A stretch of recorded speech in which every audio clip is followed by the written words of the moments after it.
Assalamualaikum warahmatullahi wabarakatuh. Perkenalkan, nama saya Destuti Mesasari dari Program Studi Bimbingan dan Konseling Universitas PGRI Banyuwangi. Di sini saya akan menjelaskan tentang konseling pendekatan psikodinamika menurut Sigmund Freud.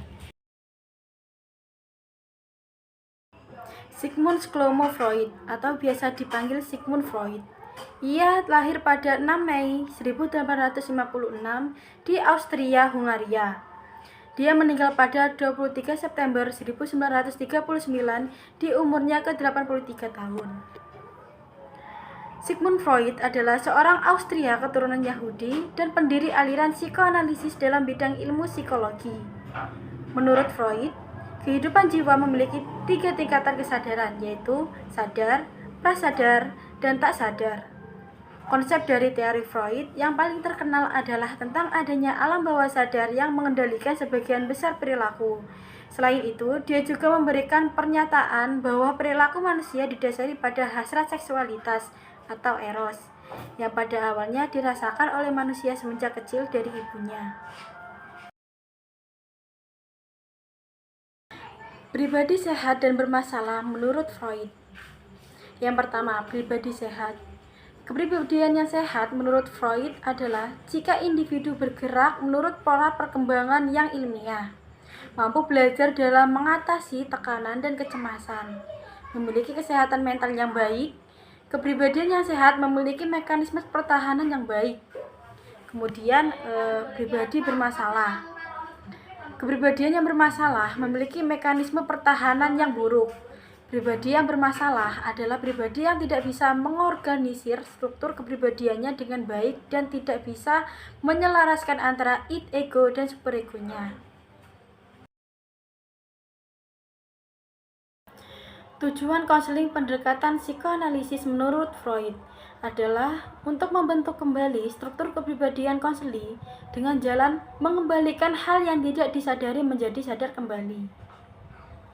Proses konseling dititik beratkan pada usaha konselor agar konseli dapat menghayati, memahami, dan mengenal pengalaman-pengalaman masa kecilnya terutama antara umur 2-5 tahun. Pengalaman-pengalaman tersebut ditata, didiskusikan, dianalisis, dan ditafsirkan dengan tujuan agar kepribadian konseli dapat direkonstruksi kembali.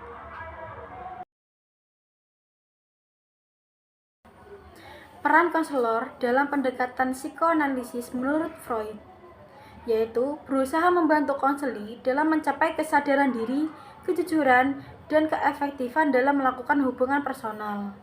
Kemudian menangani kecemasan secara realistis. Kemudian memperoleh kendali atas tingkah laku yang implisit dan irasional. Seperti itu. Peran konseli dalam pendekatan psikoanalisis menurut Sigmund Freud, yaitu seorang konseli harus bersedia terlibat dalam proses konseling secara intensif dan melakukan asosiasi bebas dengan mengatakan segala sesuatu yang terlintas dalam pikirannya. Karena produksi verbal konseling merupakan esensi dari kegiatan konseling psikoanalisis.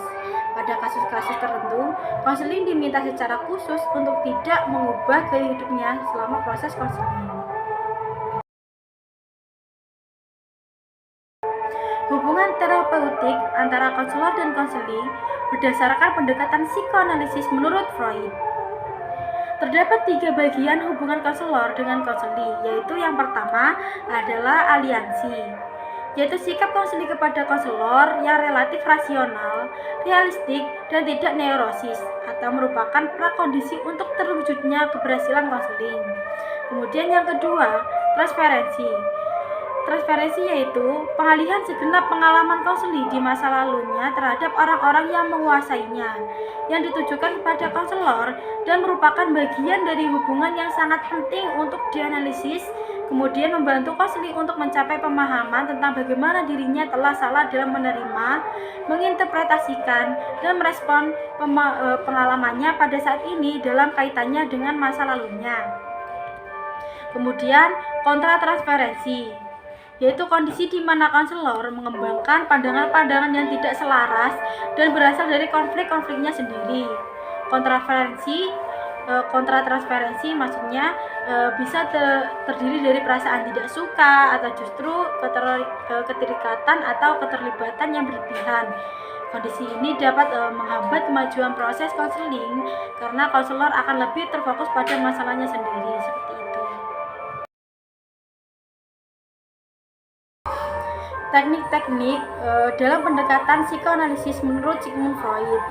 Yang pertama ada asosiasi bebas, adalah suatu metode pengungkapan pengalaman masa lampau dan penghentian emosi-emosi yang berkaitan dengan situasi traumatik di masa lalu. Hal ini dikenal sebagai kataris. Kataris secara sementara dapat mengurangi pengalaman klien yang menyakitkan, akan tetapi tidak memegang peranan utama dalam proses penyembuhan. Kemudian yang kedua ada interpretasi, adalah prosedur dasar yang digunakan dalam analisis asosiasi bebas, analisis mimpi, analisis resistensi, dan analisis transparasi. Prosedurnya terdiri atas penetapan analisis, penjelasan, dan mengajarkan klien tentang makna perilaku dimanifestasikan dalam mimpi, asosiasi bebas, resistensi, dan hubungan terapeutik itu sendiri. Fungsi dari interpretasi adalah membiarkan ego untuk mencerna materi baru dan mempercepat proses menyadarkan hal-hal yang tersembunyi.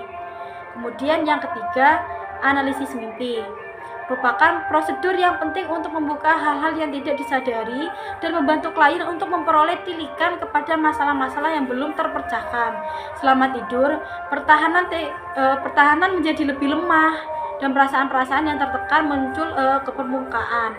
Selain itu, Freud melihat mimpi sebagai semua keinginan, kebutuhan, dan ketakutan yang tidak disadari diekspresikan. Beberapa motivasi yang tidak diterima oleh orang lain dinyatakan dalam simbolik daripada secara terbuka dan langsung. Kemudian yang keempat, resistensi. Menurut Freud, memandang resistensi sebagai suatu dinamika yang tidak disadari dan yang mendorong seseorang untuk mempertahankan terhadap kecemasan. Interpretasi konselor terhadap resistensi ditujukan kepada bantuan klien untuk menyadari alasan timbulnya resistensi. Kemudian yang kelima, transferensi, yaitu transferensi itu muncul dengan sendirinya dalam proses terapeutik pada saat di mana kegiatan-kegiatan klien masa lalu yang tak terselesaikan dengan orang lain menyebabkan dia mengubah masa kini dan mereaksi kepada analisis sebagai yang dia lakukan kepada ibunya atau ayahnya ataupun siapapun. Seperti itu. Kritik terhadap pendekatan psikoanalisis Sigmund Freud, yaitu metode studinya yang dianggap kurang reliabel, sulit diuji secara sistematis dan sangat subjektif. Konstruk-konstruk teorinya juga sulit diuji secara ilmiah sehingga diragukan keilmiahannya. Beberapa konsepnya bahkan dianggap fiksi, seperti Oedipus kompleks.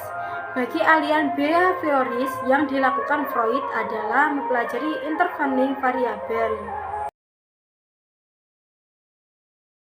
Sekian penjelasan mengenai pendekatan psikoanalisis menurut Sigmund Freud dari saya. Jika ada salah katanya, saya mohon maaf. Wassalamualaikum warahmatullahi wabarakatuh.